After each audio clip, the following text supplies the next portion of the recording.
Sekta ya usafiri wa anga duniani imeingia kwenye mtikisiko mkubwa kufuatia kuibuka kwa kile kinachotajwa kama vita ya manunuzi ya mafuta ya ndege, hali inayochochewa na mgogoro unaoendelea Mashariki ya Kati kati ya Marekani, Irani na Israel. Katika kipindi ambacho dunia ilipokuwa bado inarejea katika hali ya kawaida baada ya janga la Uviko 19, changamoto mpya imeibuka. Sio tena bei ya mafuta bali upatikanaji wake, hasa kwa mashirika ya ndege yanayohitaji kiasi kikubwa cha jet fuel kuendesha shughuli zao. Taarifa za kimataifa zinaonyesha kuwa usambazaji wa mafuta ya ndege kutoka ukanda wa Ghuba umetikiswa vibaya, huku njia muhimu za usafirishaji zikikumbwa na taharuki. Hali hiyo imepelekea nchi na makampuni makubwa ya ndege kuanza kushindana vikali kununua mafuta hayo ili kuhakikisha zinaendelea na huduma.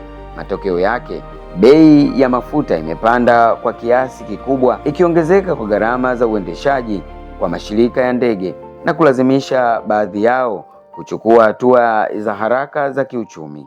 Mashirika makubwa barani Ulaya yakiwemo British Airways yameanza kupunguza baadhi ya safari, kurekebisha ratiba na hata kutoa tahadhari ya uwezekano wa kuongezeka kwa nauli kwa abiria.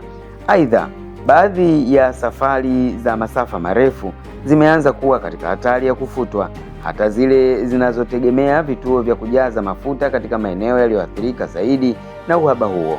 Kwa upande mwingine, Tanzania imedai kuwa ipo katika hali nafuu ya baada ya kujihakikishia sehemu kubwa ya mahitaji yake ya mafuta kwa mkataba wa muda mrefu, hatua inayoweza kulinda dhidi ya msukosuko wa soko kwa muda mfupi.